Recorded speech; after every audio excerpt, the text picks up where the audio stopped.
This is the Samsung Galaxy Fold, the long-awaited foldable phone from Samsung that was delayed for half a year. It's a small, portable, pocketable device that allows you to have a tablet-sized screen. So whether you're reading news articles, playing games, or watching YouTube videos, the larger screen just makes for a more immersive experience.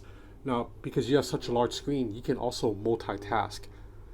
Samsung has fine-tuned the software, so it's pretty intuitive. So I have Chrome open right now. You swipe to the sides, you tap on an app, and then now WhatsApp opens in the corner. And then if I open again, tap YouTube, now I have 3 apps open with YouTube, WhatsApp, and Chrome. And all 3 are fully functional. So I can play a video on YouTube while I am chatting with my friends. Now the overall build quality of the Galaxy Fold is pretty premium. So right here you have an aluminum frame and a glass back and a glass panel up front.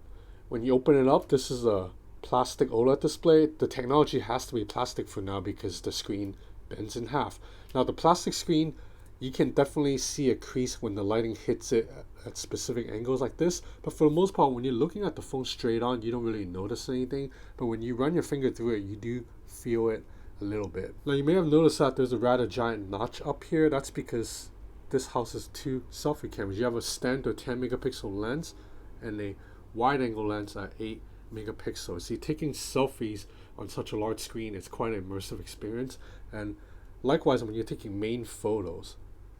Now the camera system here on the Galaxy Fold is the exact same camera system as found on the Samsung Galaxy S10 and the Note 10. So for the most part, it's a really good camera, but it falls a little bit short of what the iPhone 11 Pro or the Huawei P30 Pro is capable of. You have a standard 12 megapixel main shooter, 16 megapixel wide angle lens, and a 12 megapixel 2x zoom telephoto lens. Now you can use the small screen to take photos too, and even though the screen's a little bit cramped, you can still see clearly if something is in focus or not.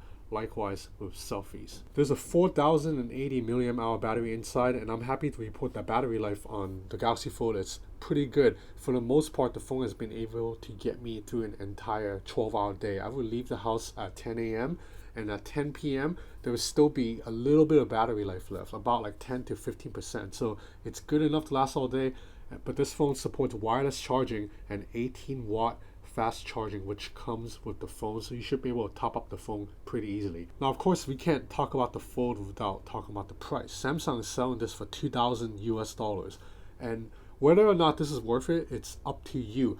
Now obviously for the average consumer, they shouldn't spend $2,000 on a phone. Now obviously if you are a working class average consumer, you shouldn't spend $2,000 on a phone, but if you're a collector, if you're a tech enthusiast, this is the first of its kind. Technically a Chinese company named Royale have released a foldable phone, but that phone is not really usable.